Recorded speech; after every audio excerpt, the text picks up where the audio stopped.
بسم اللہ الرحمن الرحیم۔ بزرگان دین فرماتے ہیں کہ کتے کے اندر 4 خوبیاں ہیں، اور اگر یہی 4 خوبیاں انسان کے اندر نہ پائی جائیں تو فرمایا وہ انسان کتے سے بھی بدتر ہے۔ کتے کے اندر پائی جانے والی 4 خوبیوں میں پہلی کہ کتا اپنے مالک کا فرما بردار ہوتا ہے، اس کے ساتھ وفا کرتا ہے، کتا اپنے مالک کو کبھی نہیں بھونکتا۔ دوسری خوبی کہ کتا اپنی مالک کی بیوی کے اوپر کبھی نہیں بھونکتا۔ تیسری خوبی کہ کتا اپنے مالک کی اولاد کا وفادار ہوتا ہے، اس پر کبھی نہیں بھونکتا۔ اور چوتھی خوبی کتا اپنے مالک کے دوست احباب، اس کے پاس اٹھنے بیٹھنے والے اس کے یاروں کا بھی وفادار ہوتا ہے۔ اور اگر یہ 4 باتیں انسان کے اندر نہ پائی جائے تو انسان کتے سے بھی بدتر ہے۔ اگر انسان اپنے مالک کا وفادار نہ ہو، کہ ہمارے آقا اور مولا صلی اللہ علیہ وسلم کہ جن کے لب پہ رہا امتی امتی، یاد ان کی نہ بھولو نیازی کبھی، وہ کہیں امتی تو بھی کہہ یا نبی میں ہوں حاضر تیری نوکری کے لیے۔ اور وفا کا درس ملتا ہے تو ان کی پاک ہستی سے جنہیں عرش معلی پر بھی امت یاد رہتی ہے۔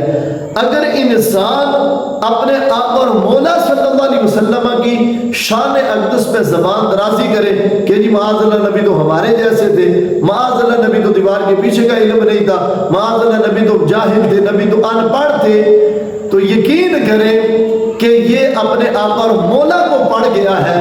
یہ انسان ہو کر کتے سے بھی بدتر ہے کہ کتا تو اپنے مالک کا وفادار ہوتا ہے، لیکن یہ انسان اپنے آقا اور مولا سے بے وفائی کر بیٹھا۔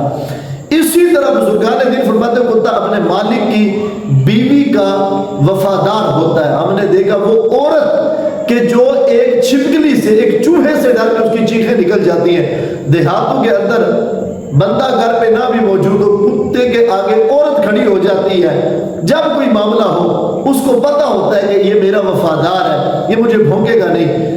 اگر کوئی بندہ آقا اور مولا صلی اللہ علیہ وسلم کی ازواج مطہرات پر زبان درازی کرے، وہ مقدس عورتیں کہ جن کے بارے میں قرآن کہتا ہے وَأَزْوَاجُهُ أُمَّهَاتُهُمْ، نبی کی بیویاں تمہاری مائیں ہیں، تو سمجھو محبوب علیہ السلام کی ازواج کا وفادار جو نہیں ہے وہ کتے سے بھی بدتر ہے۔